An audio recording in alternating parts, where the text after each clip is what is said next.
So we've done qubits.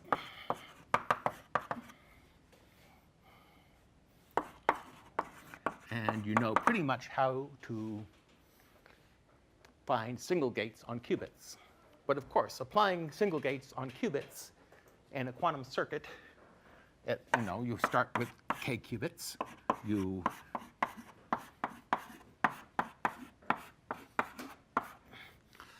This qubit never talks to this qubit.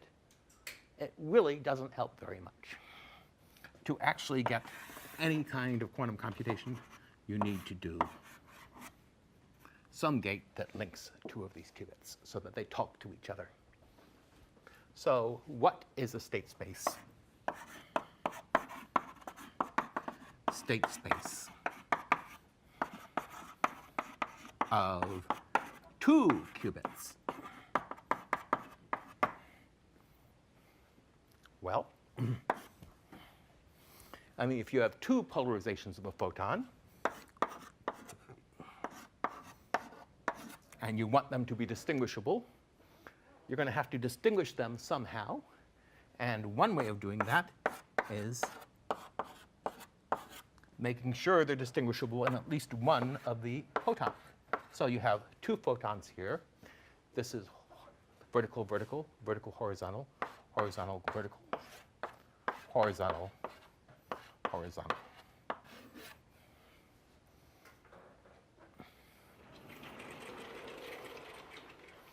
And so this is a four-dimensional state space. So does anybody know what the size of the state space is for n photons? Yeah? 2 to the n, yeah. And this is called a tensor product.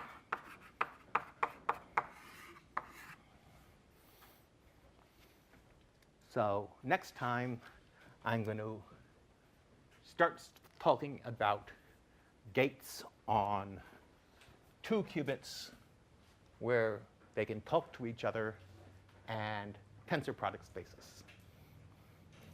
And on the day, I guess a week from now, I will start talking about what the measurement is in quantum computation, because so this lets you, so unitary operations let you change the state of a system.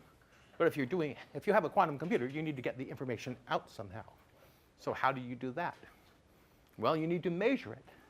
And measuring it isn't the same as writing down its state, because if you've heard of the Heisenberg uncertainty principle, you cannot measure the complete state of a quantum particle.